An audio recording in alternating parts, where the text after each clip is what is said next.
कि अगला मीटिंग होगा तो उसमें हम फिर बता देंगे। इंडिया अलायंस ने इन इलेक्शनों में हिस्सा नहीं लिया था।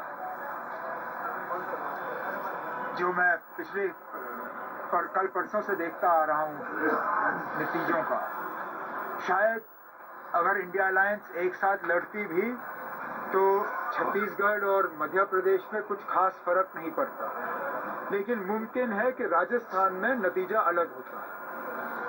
ऐसे हालात में अब नए सिरे से इंडिया अलायंस को कैसे पार्लिमानी इलेक्शन के लिए तैयार किया जा सकता है, उसके लिए अब मैंने सुना 16 तारीख को मीटिंग बुलाई गई है।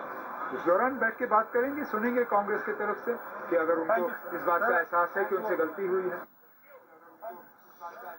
तो आपने विपक्ष के कई नेताओं की बातें सुनी। चेहरा होना चाहिए स्पष्ट तौर पर संजय राउत ने कहा, उमर अब्दुल्ला ने कहा कि मिलकर लड़ते तो नतीजा कांग्रेस के लिए ही अच्छा होता। बहरहाल बात करते हैं कुरुक्षेत्र में, चर्चा की शुरुआत करते हैं। सैयद जफर इस्लाम साहब भारतीय जनता पार्टी से हमारे साथ हैं, स्वागत है जफर साहब आपका। डॉक्टर टीना करमवीर जी हमारे साथ कांग्रेस पार्टी से हैं, टीना जी आपका स्वागत है।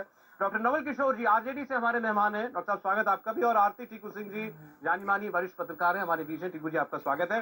डॉक्टर टीना, आपने जो बातें सुनी कुछ उलाहने भी हैं आपके लिए। HHAQ में मेरा प्रोग्राम आप लोगों ने तो खबर से खबरदार के मुताबिक और अब एक बार ये बात आ रही है कि भाई 2024 का अभियान अभी आज तो नहीं नीतीश कुमार इतना बोले, लेकिन उन्होंने ये भी कहा है कि देर हो गई आज बहुत, अब वक्त नहीं है, 4-5 महीने का उन लोगों को तय करना पड़ेगा। चेहरा भी दीजिए, जैसे भी तय कीजिए। क्या है उमर अब्दुल्ला हो देखिए, मैं अपनी बात शुरू करने से पहले एक बात या बताना चाहती हूँ, खासकर मीडिया को।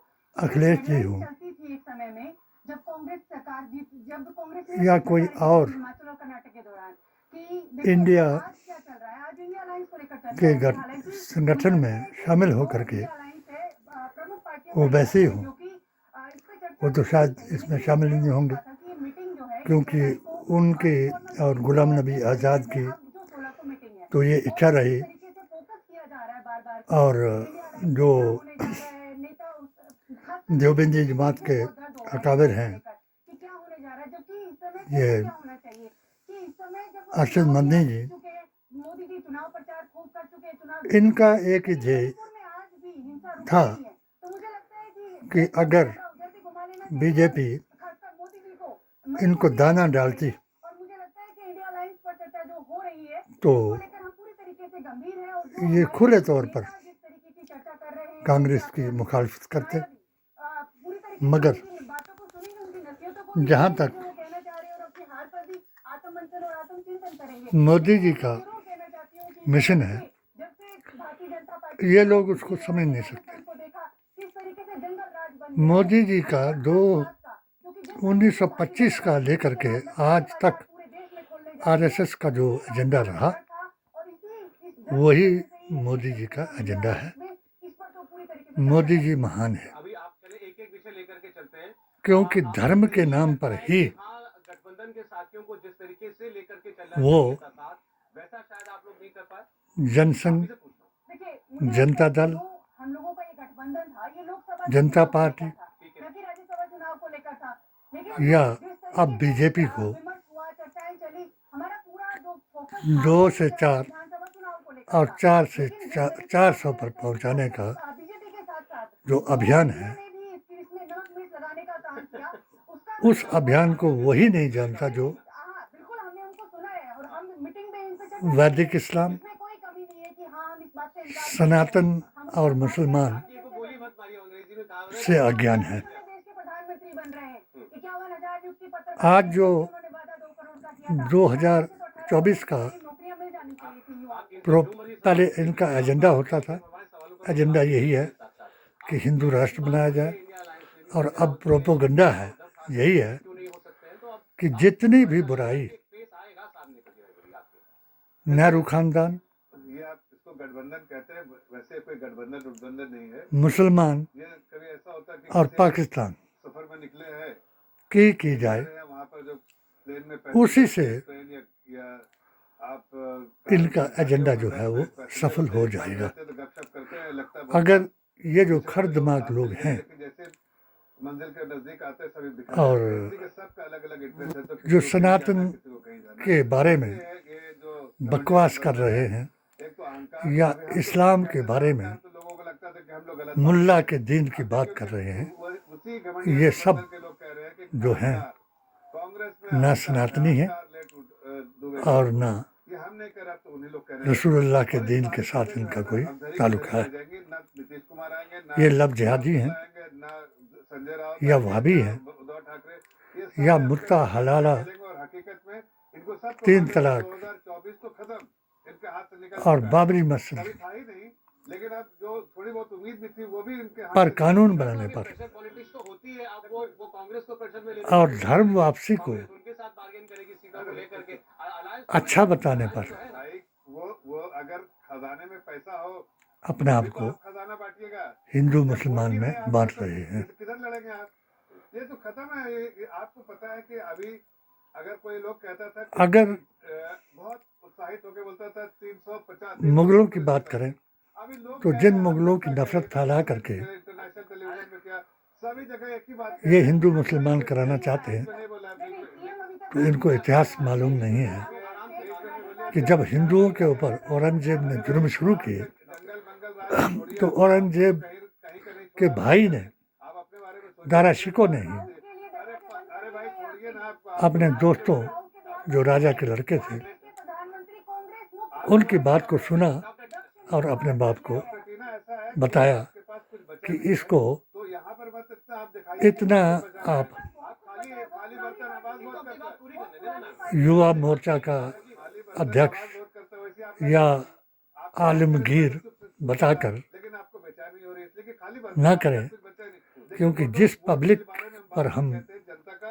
विश्वास जितना है। राज कर रहे हैं प्रधानमंत्री जी ने उसको ये भी एक दे दिए। अनैतिक तो तौर यार, पर कोई तो कम से कम पॉजिटिविटी तो तंग लाइए किया अपने जा रहा। conduct में, approach में, नहीं तो ऐसे नेगेटिविटी जब ये फैलाएगी मालूम तो हुआ देश की जनता औरंगजेब को और नकारेगी और अब देखिए तो उसने 350 अपने भाई को कत्ल कर दिया देखिए और औरंगजेब को जनता के ने अपने बाप को भी प्रधानमंत्री को गाली कैद दे में रही है, डाल दिया। अभी इनकी ये हैसियत बात क्या है कि प्रधानमंत्री को गाली दे रही है। मोदी जी के मुंह से या देश के प्रधानमंत्री हैं, आप कट्टर हिंदुत्व के मुंह से आप कभी नहीं सुन सकते, प्रधानमंत्री देश के प्रधानमंत्री क्योंकि इससे तो हिंदू मुस्लिम सौहार्द बढ़ता है। और मुसलमानों ने जो मेरी जिस जमात की मैं बात करी, जिस जमात के जरिए से भारत में इस्लाम आया, सुन्नी, सूफी, संत और सनातनी जमात है वो, लेकिन कोई शिकायत कांग्रेस से जैसा जिसके कई उदाहरण बाकी लोगों ने भी कहा कि वे मिलकर नहीं लड़े चुनाव। राजस्थान में देखिए जहाँ पे अजमेर शरीफ, और वो भी मजबूत दल है। हर एक राज्य दिल्ली में निजामुद्दीन वालिया, एक ऐतिहासिक संदर्भ है उनका, आज से नहीं है, लगभग किश्तवाड़ में वहाँ पर जमे हुए हैं। पीर फरीदुद्दीन शाह, भाजपा को समय समय पे धूल चटाते रहे हैं। यहाँ पे दो बात, लाहौर में पहली बात अगर आप जनादेश देखें, दातागंज तीन बख्श, पट्टी के राज्य और एक दक्षिण का राज्य, इन्होंने राज्य में तीन किन राज्यों लफ्जों से भाजपा ने जीता है और कांग्रेस उन ने क्रूर 8 मुसलमानों को, हासिल किया है। बदअकीदा मुसलमानों को फर्क है, अगर वोट पे आप नवाजा, देखें तो फर्क है, यहाँ वो तक बस 2, 4 और 8% कि का है।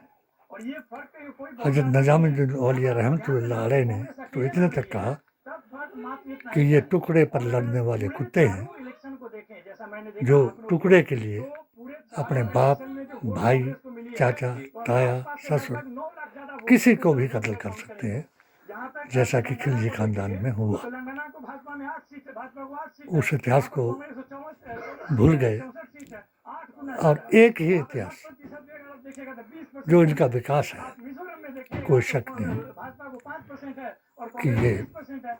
जहाँ तक इंडिया गठबंधन का सवाल है, सारा विकास का जितना भी जोर है वो मंदिर निर्माण ये भी मानते हैं और ये भी मानते हैं और कि फर्क है वो बहुत ज्यादा नहीं है। पुरातत्व के अवशेषों को खोज करके उनको धार्मिक संज्ञा दे करके हिंदू मुसलमान कराना है।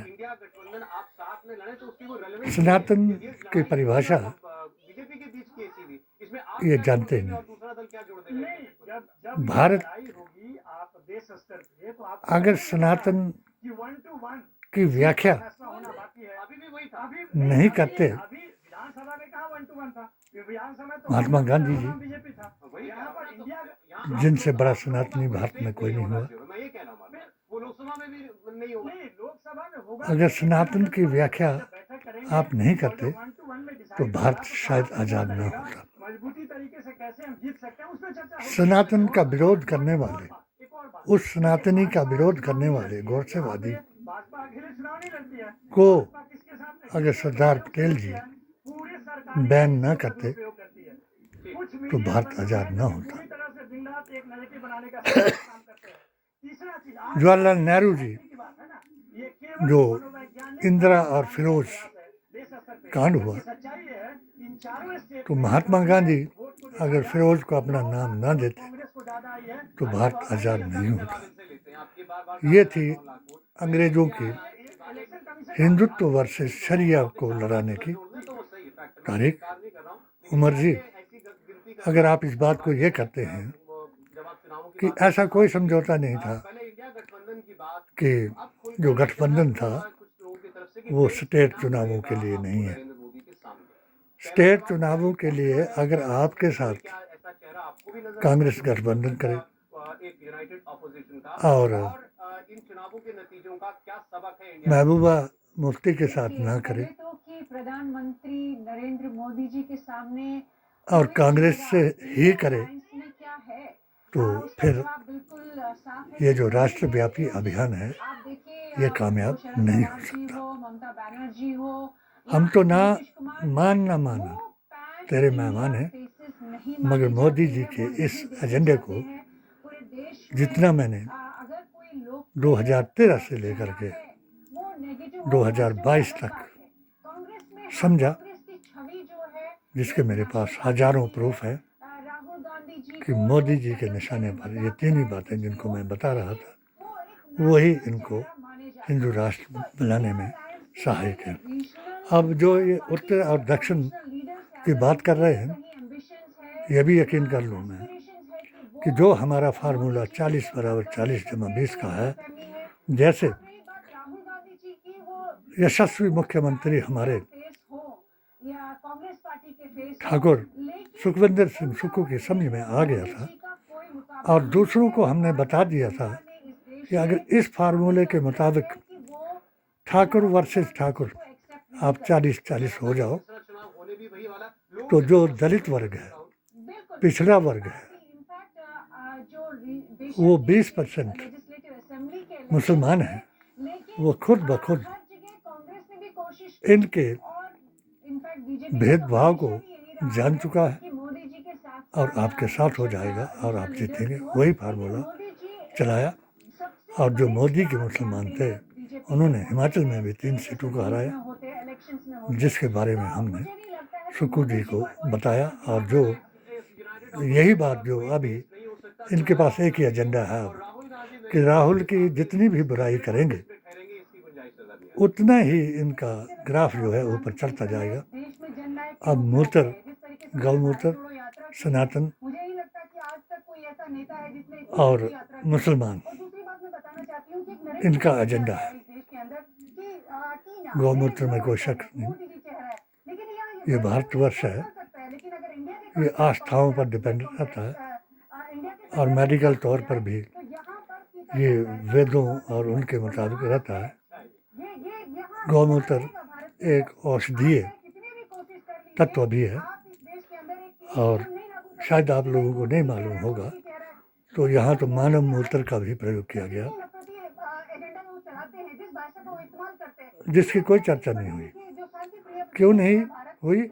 कि उस वक्त भारत जो था वो संविधान के आधार पर चलता था और आज भारत जो है एक वर्गीय धर्म के ऊपर चल रहा है, जिसका सबसे बड़ा प्रमाण ये है कि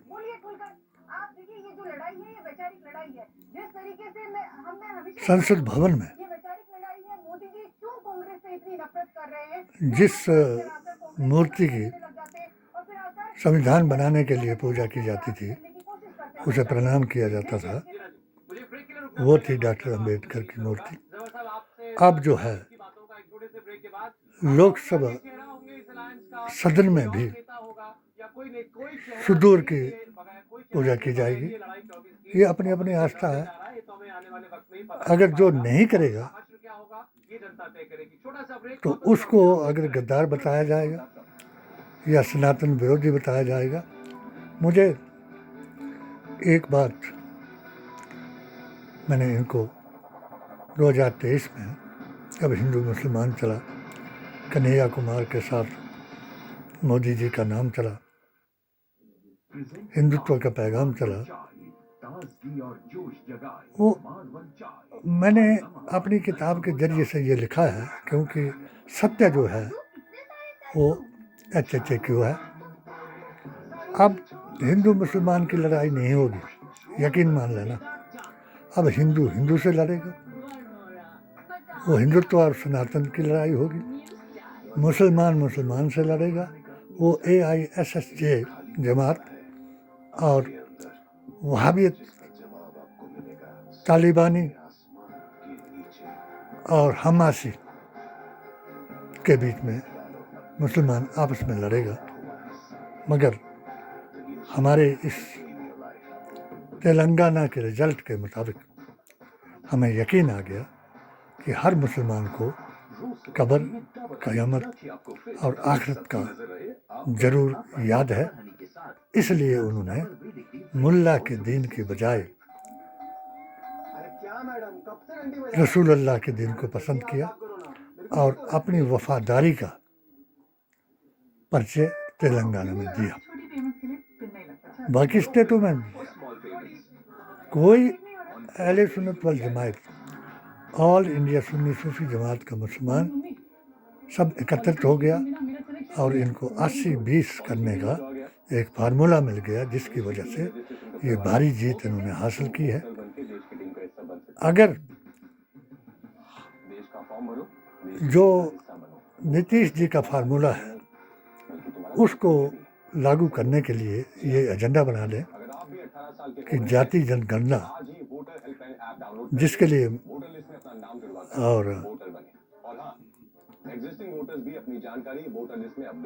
अपने अपने लोगों को 40 बराबर 40 कराना,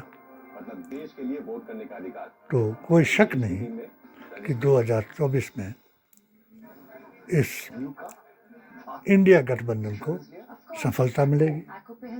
अगर ये एक जमात के यानी एक पार्टी के, जैसे अभी ये डरे हुए उससे है जिसका नाम राहुल है, अब वो पप्पू नहीं, अब वो गांधी अवतार है और वो निडर होकर के ये बात कह रहा है। अगर कोई मुसलमान ये कहेगा कि हम राहुल का झंडा लेकर के इंडिया के साथ में जुड़ेंगे, तो वो उसकी भूल होगी कि वो राहुल को मुसलमान साबित करवाने के अलावा कुछ नहीं कर सकेंगे। अगर कोई सनातनी राहुल को पाश्चात्य संस्कृति का मान करके सनातनी नहीं मानेगा, तो वो अंग्रेजों का और मुगलों का हिंदू बन करके उसको शिकस्त देगा। सबसे बड़ा फार्मूला जाति जनगणना का। दूसरा फार्मूला संगठन का नेतृत्व कौन करे, उससे मुराद ये नहीं होनी चाहिए कि वो हमारा प्रधानमंत्री बनेगा। सबसे बेहतरीन अगर अभी संगठन का नेतृत्व है तो नीतीश जी कर सकते हैं, जो ममता बनर्जी, केजरीवाल, राहुल जी को ये बात समझा सकते हैं कि प्रधानमंत्री तो तब बनेगा जब एक सशक्त प्रधानमंत्री को, जो अगर 2024 में रिपीट करते हैं तो उनका उद्देश्य पूरा हो जाएगा। आधा संविधान तो अभी तक बदला जा चुका है और नजदियत, वहाबियत, बातलियत की वजह से आधा कुरान अभी तक बदला जा चुका है। सिर्फ एक नबी का फरमान बाकी है कि जिसकी जुबान से, जिसके किसी शरई अहकाम से और जिसकी दुनियावी काम से, क्योंकि कर्म ही धर्म है, दूसरे को नुकसान पहुंचे तो वो मुसलमान रहता ही नहीं है, और जो मुसलमान नहीं रहेगा वही कयामत लाएगा। इसलिए सबको अपने अपनी जात, जमात और धर्म के मुताबिक संविधान को बचाने और देश को टुकड़े होने से बचाने से रोकना चाहिए। अगर 2024 में संविधान को पीस करके, संविधान को बिना बदले एक धार्मिक एजेंडा बना दिया जाएगा तो कोई शक नहीं कि ये 80-20 करने में कामयाब हो जाएंगे। जो संविधान में प्रावधान है कि कोई 33 करोड़ भगवानों को मानता है, वो भी भारतीय संविधान के मुताबिक बराबर का हकदार है, और जो एक ही को भगवान मानता है वो भी उतना हकदार है, और जो किसी को नहीं मानता है वो भी उतना ही संवैधानिक अधिकारों का अपने आभास उसको भी नहीं होगा। वो भी ये मानेगा, उसको भी अभिव्यक्ति की आज़ादी है, वो भी अपनी बात को रख सकता है। जिस तरीके से मैं मोदी मिशन मुस्लिम मोर्चा हिमाचल प्रदेश का जब महामंत्री रहा और धारा 370 जिसकी बात ये अपना श्रेय ले रहे हैं, उसके बारे में भी हमने अच्छे अच्छे लोगों से मुलाकात की और उनको धारा 370 का अर्थ बताया।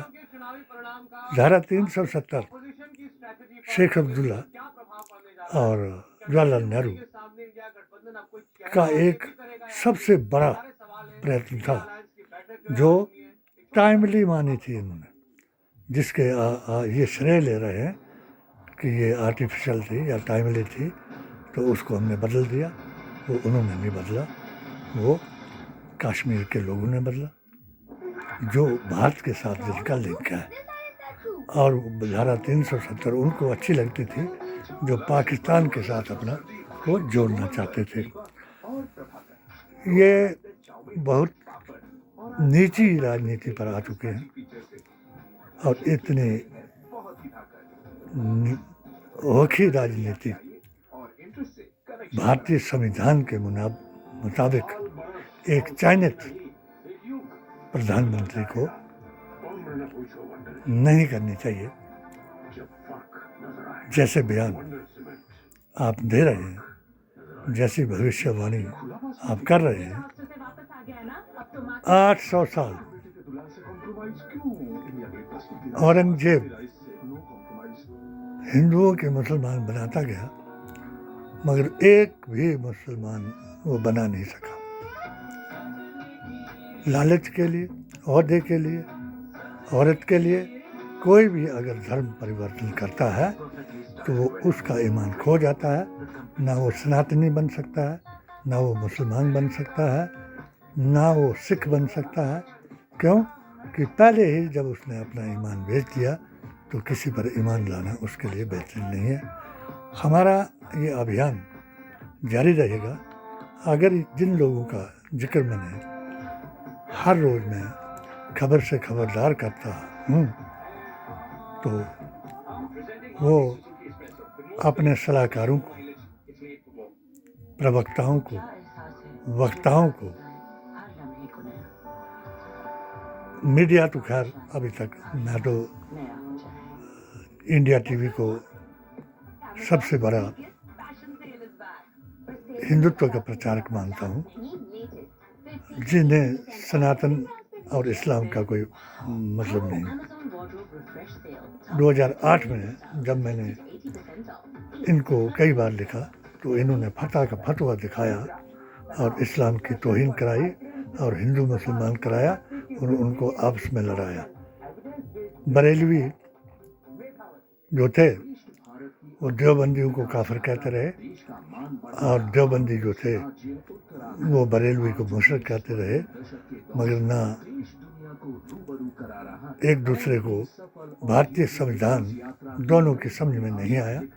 इसलिए जब मैंने 1984 में पहला फतवा रसूलुल्लाह के दीन से और आपकी ज़ुबान से परिवार नियोजन पर दिया था, तो उस वक्त मुझे इन्होंने इंदिरा गांधी का प्रचारक बताया था। और जब मैंने भारत माता की जय, बाबरी मस्जिद और वंदे मातरम पर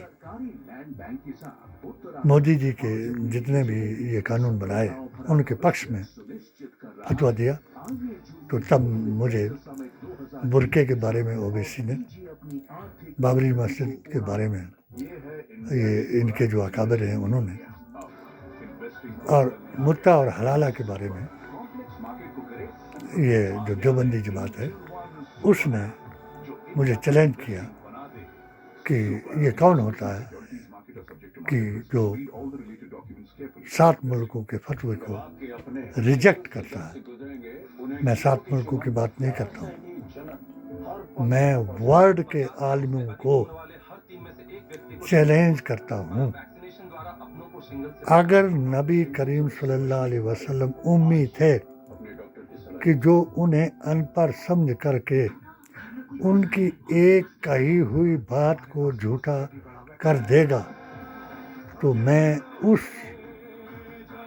शख्स के जूते में अपनी गर्दन को कटा करके रख दूंगा। और वो जवाब मुझे अपनी ताकत से, शैतानी ताकत से ना दें, क्योंकि शैतानी ताकत तो वो आज तक यानी 25 तक लगा चुके हैं। और 25 को भी मुझे चैलेंज किया गया कि आप कैसे कह रहे हो कि कांग्रेस जीत गई, और मैंने उनको 26 को ये जवाब दे दिया कि बेशक ऑल इंडिया सुन्नी सूफी और सनातनी जमात जीत गई। बात यह है कि कासिर वो नेता रहे कि जो अपने आप को सनातनी साबित नहीं कर सके, मगर बीजेपी ने अपने को 1925 का हिंदुत्व का एजेंडा जो था वो लागू कर दिया। तो एक बार फिर मैं ये आग्रह करूँगा कि जो इस नफरत को फैला रहे हैं हिंदू मुसलमान की, वो नहीं फैला सकेंगे। नफरत अब हिंदू को हिंदू से हो गई है। क्यों? कि एक अच्छे हिंदू और बुरा हिंदू, एक अच्छा मुसलमान और एक बुरा मुसलमान। और अच्छा हिंदू कौन है कि जो मोदी जी को भगवान के रूप में मान ले, वो अच्छा हिंदू है। और बुरा हिंदू कौन है कि जो अब सनातनी तो है, गांधीवादी तो है, मगर उसको सनातनी साबित करने ही नहीं दिया जा रहा है। अगर वो मंदिर में जाता है तो उसको ड्रामा समझा जाता है। अगर वो जनेऊ पहन करके पूजा करता है, उसको वो करता है। जिन लोगों ने ये प्रयत्न किया, जैसे कमलनाथ ने कमल को इसी वजह से खिलाया कि वो बागेश्वर जैसे सनातनी को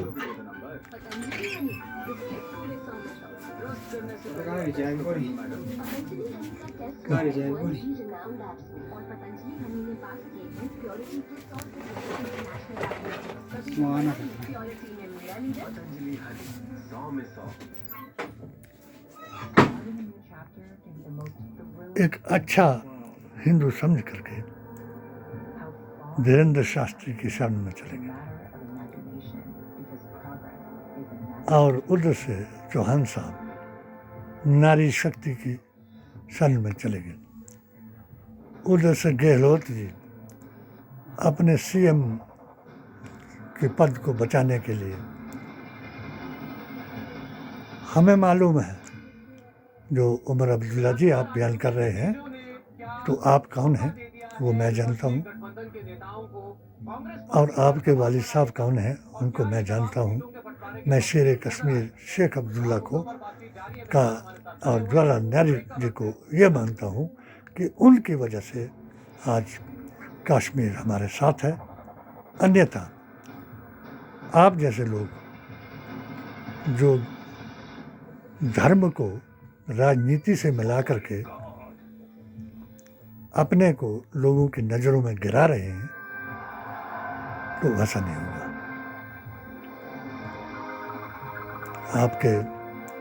आपको ऐसी नुक्ताचीनी करने की बजाय आपके जीजा हैं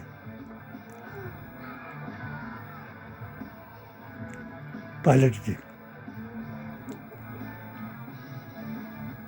ये भी बहुत से लोगों को के दिलों के बीच में नफरत है, मगर हमारे दिल में ये नहीं, क्योंकि इस्लाम जो है वो नीच ऊंच भेदभाव नहीं करता, और सनातन जो है वो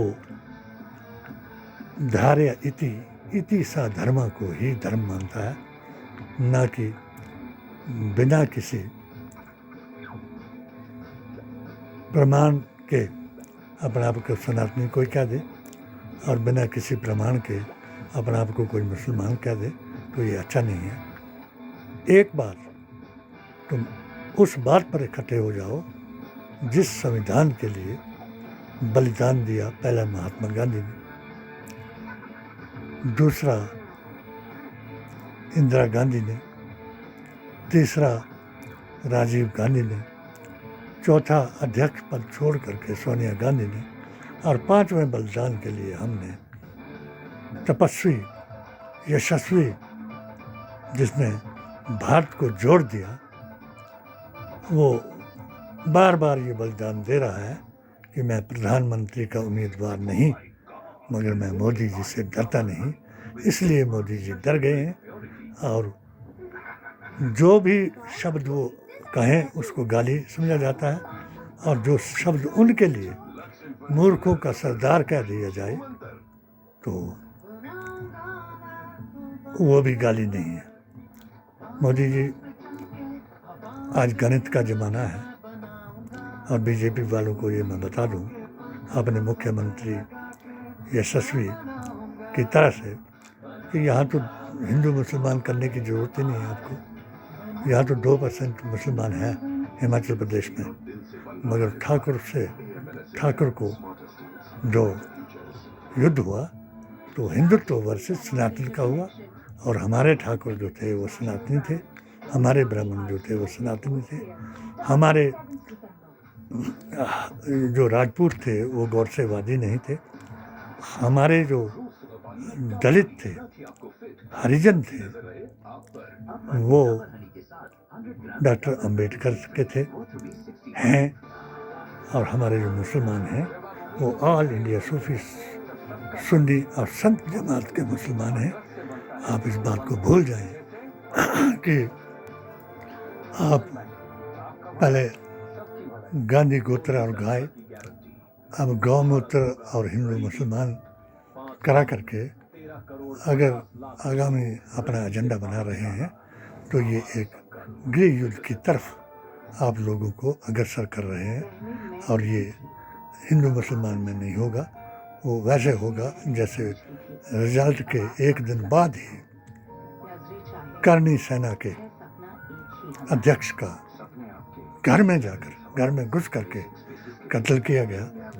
और अगर आप इसका भी इल्ज़ाम किसी मुसलमान पर लगाना चाहते हो तो ये ऐसा नहीं होगा, क्योंकि क़यामत तक मुसलमान जो नबी का है वो नबी के साथ रहेगा, और वो देश, प्रदेश, इलाके और अपने अकीदे के लिए अपनी ज़िंदगी भी कुर्बान करेगा। जय हिंद, जय भारत।